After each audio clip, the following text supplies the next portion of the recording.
I think it starts with a sense of community, something that we seek. I think all of us as skaters feel a little bit like outsiders. I certainly did, and a lot of my friends feel that way too. And so in an effort to both be an outsider, not really that inner sense of not belonging, yet with a deep yearning for belonging, which I think all human beings have.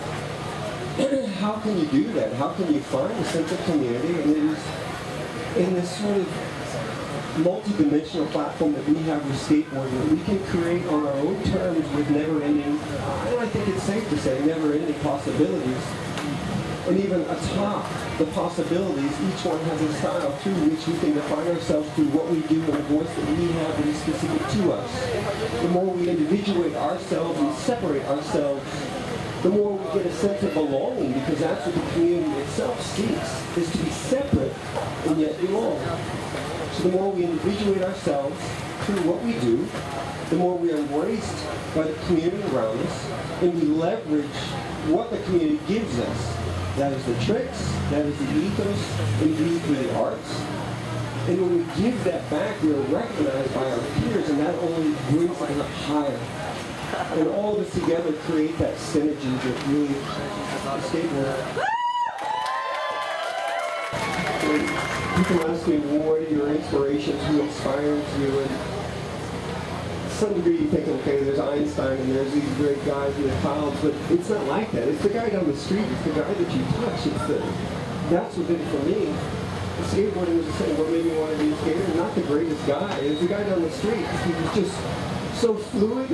And I remember him skating, and I remember watching him slam one day. There was nothing more to it. There was no coach, there was no one there to run and help him. He just picked himself up and he kept going. And I thought, man, this is awesome. You know, this is who I am. It was Transcendental Movement, Emerson, Thoreau. Man must first be a nonconformist, right? And I love this idea of self-reliance. And the more I got to know about the community, the more I got the sense of this is who I am. And it's through the music, it was through the graphic stuff that you were seeing, t-shirts, same sort of thing. That's when I got this draw. I want to be that. And I think the thing that stuck with me longest is, for my immediate yearnings to do so, by the time I articulated it to my dad, who was a dentist, he said, no, you're going to kill yourself, knock your teeth out, all the above. And he wouldn't let me. And my dad, you don't mess with that. He only says no once and next, you know, watch it. And so I'm like, man, that was my opportunity. So I just coveted this idea and had one more opportunity to ask him on New Year's Eve. When he had it, you know, to drink, I love my family type of thing. And he said yes. And weirdly, before I even really got a chance to skate, I remember going upstairs and looking out thinking, I have something that I can make that's going to be mine. And it went from there, and I think that part of me that skateboarding has always been in jeopardy of being taken away, that made me hold on to it that much more. And I think that's part of our ethos too. Again, being on the outside. I love seeing that park today. This park rules in the way the community embraces it. But, you know, there's also the flip side here.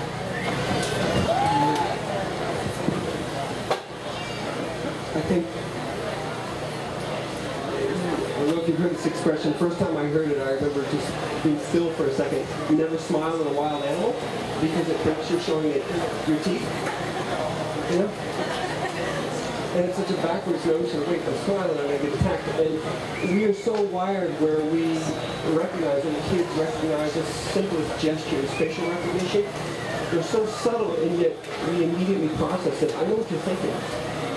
Because we're wired that way. Likewise with skateboarding, it's such an art in the sense that the way we do it, you can always kind of lock in on somebody's character and what they're like. You know people through their skating, and it's such an indelible kind of fingerprint that another thing, yes, almost anything can be faked.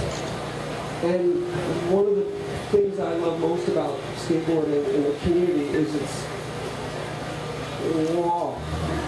I mean, raw sense of authenticity, of look, you will be accepted if you're skating with this sense of authenticity.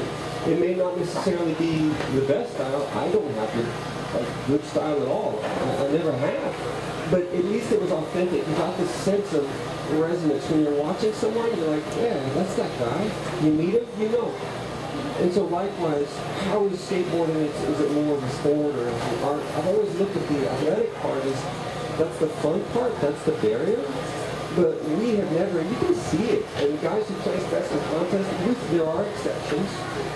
There are plenty of exceptions. But the guys that get most respect and credibility tend to be the one that have not necessarily the perfect textbook switch heels or whatever, perfectly done. It is a way that is unmistakably them, who they are. You see them, how they are, and how they skate. Those are the guys you think, that's the guy I want to be, or I connect with him. So skateboarding has always been an art form. What we do, how we do it, it wells up from that. And likewise, even the more technical of my tricks, they have to do with, look, first you're clutching the horse. You're skating the way you feel. You're skating with whatever's going on in your life, you skate that way. You skate harder or depends what you're working on. But you will inevitably create something that's representative of that. And I can think about that in my own life, just I was doing what was going on with me at the time. So this way, skateboarding is more of an art than anything. The athletic part is just a raw accident happens for sure. That's the kickflip. People are like, hey, you made the kickflip. And I just yeah, it was an accident. And, it really was. It was just a bad ollie, and I spazzed out and kicked it away. It's an act of cowardice. And the board flipped and just landed. So that's a kickflip. So yeah, those things happen. Of course, I was like, I'm going to do that, and I did it. But there are accidents. A lot of what we do too is tumbling. I think one of the reasons, I guess, if anything, I'm known is making up stuff. And one of the things I love to do skateboarding is if you look at a trick like words, and the pieces are very much like syllables. There's generally three. Think of a kickflip, think of a heel flip shove, right? Snap, heel flip shove, the flip, the catch, the grip. There's syllables. And so if you break them apart, they're very physical things with their own little momentum sets. And you break them apart, toss them around in, I don't know, ways that are just new, different, awkward. Sometimes something fun to do, and this is the way it worked with dark slides, this is the way it worked with primo slides, this is the way it worked with all impossibles, is you start from an awkward middle point and you think, how can I work backwards and connect these disparate ends of the beginning and an ending? And you just kick around these pieces, and you see what comes together. And so anyway, where we're going is that's where innovation comes with, is you tinkering, having fun, and breaking pieces apart, and seeing what you can put together. It's fun. There are a number of notes, a lot of thinkers from what you were saying. First, community, and being understood, and nature of art. I have had some small degree of fame, at least, you know, if you go somewhere and people know who you are, and that's cool, and I appreciate it.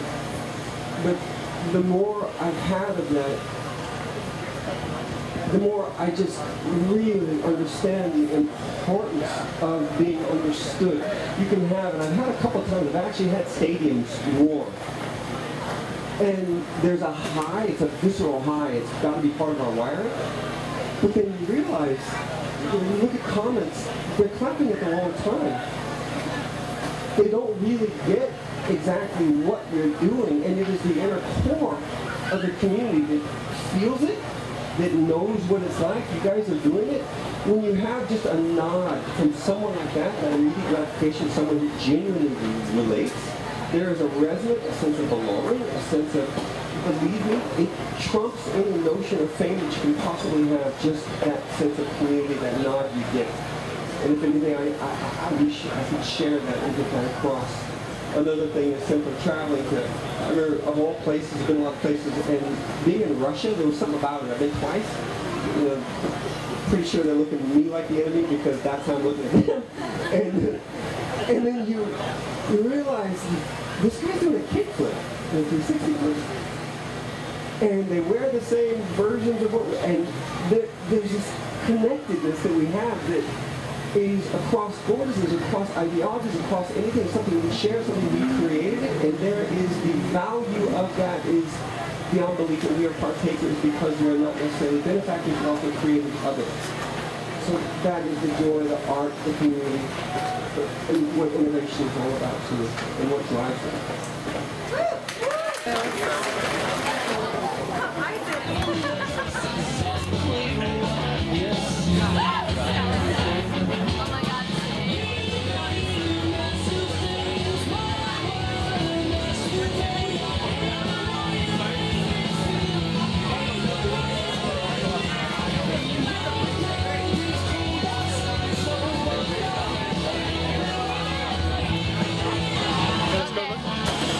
Join me on November 8th, the Girls Skateboarding Day,